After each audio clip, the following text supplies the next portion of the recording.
Welcome to the Power Apps interview series. In this video, we are answering one of the most common questions you might face in an interview. What are connectors in Power Apps? So let's understand this in the simplest possible way.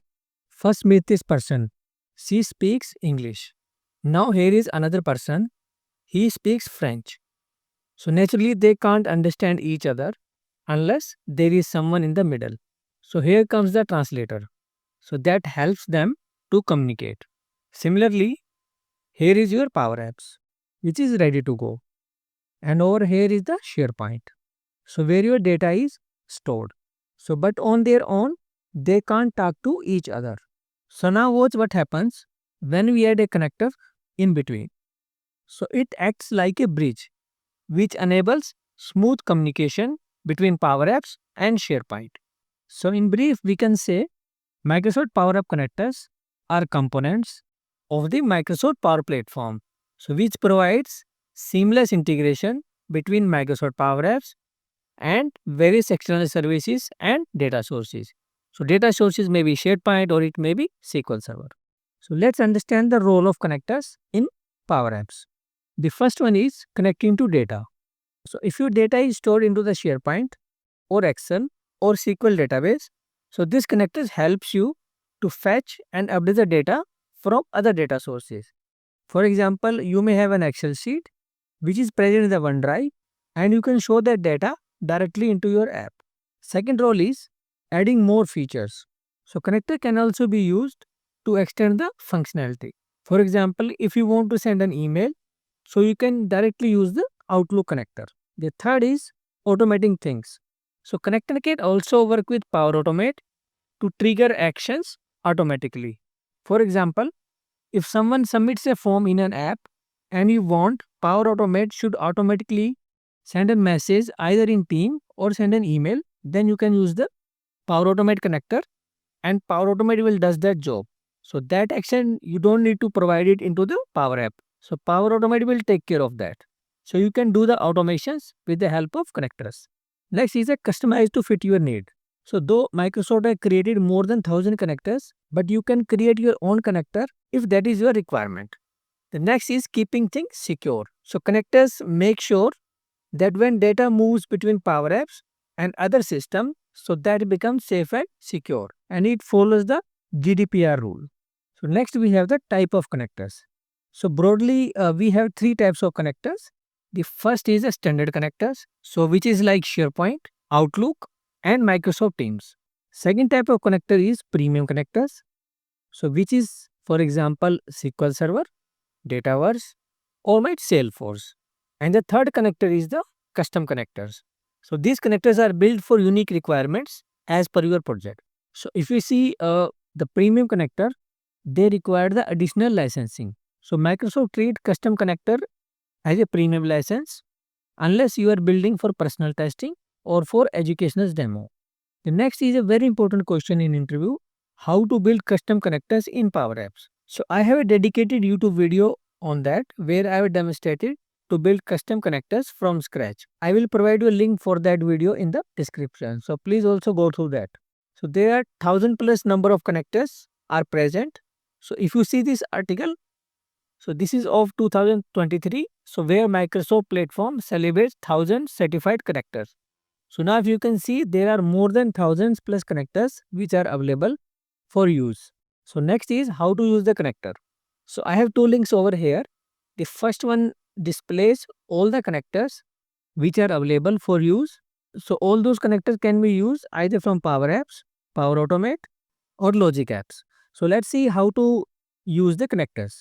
So I'll provide these two links into the description. So let me open these links. So this is the first link where you can see all the connectors. So these connectors are available for Logic Apps, Power Automate and Power Apps. If you can see, there are thousands of connectors are available over here. Okay. So if you go to the second link, so this link contains all the connectors which are relevant to Power Apps.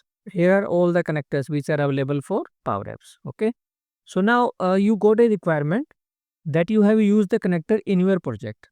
So what you will do is you will search that connector from this list of connector which is provided by the Microsoft. Okay.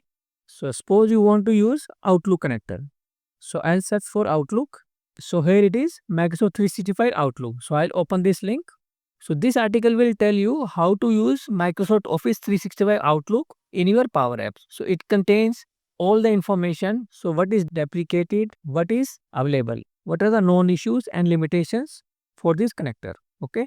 So right now we'll do one example. Suppose you want to send an email. Okay. So search for here, send email. So you will find two methods over here. One is send an email v2 and another one is send an email. So previously there was send email method, so which is deprecated. So now the latest one is that send an email v2. Okay. So if you see this method, you can see all the parameter which this method takes care. So first is the to, where you will provide the email. Second one is the subject, body, from, CC, BCC. So we will see all the detail into our Power App. Okay. So let's move to the Power App Studio. So this is my Power App Studio. So here in the data section, click on add data, scroll down and click on connectors.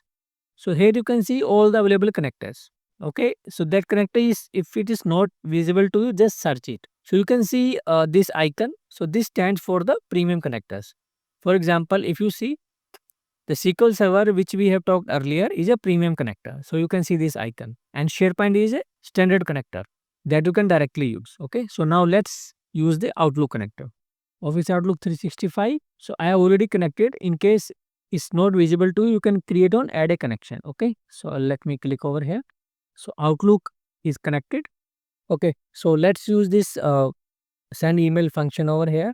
So I'll add a button over here, and on the button click, I want to send an email. Okay.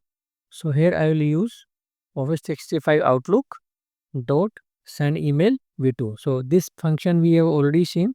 So here the first parameter is to. So I'll provide my email, courseelevate@gmail.com. Second one is a subject. So subject you will say connector testing. Then we have body. So we'll say this is the body text. I'll just put some random text. And the rest of the parameters are optional. So if you see here, so these are the parameter attachment from, so which we have seen in the documentation. So these are optional. So I am not using that. So let's try to run that. Click on button. Okay. So let's open our email. Perfect. So we got an email, connector testing. This is the body text. So that's all how you can explain the connectors in Power App. So from very basic to advanced level. So how to use that. So in case the connector which is required in your project is not available or provided by the Microsoft, then you can go with the custom connectors. So that's all for this connector. So before you go, you can download my free Power Apps intro questions ebook to get job ready. So this link is available in the description. And don't forget to like, subscribe and share this channel for more Power Apps questions. So please let me know in the comment section for any intro questions you have faced. See you in the next video. Thank you.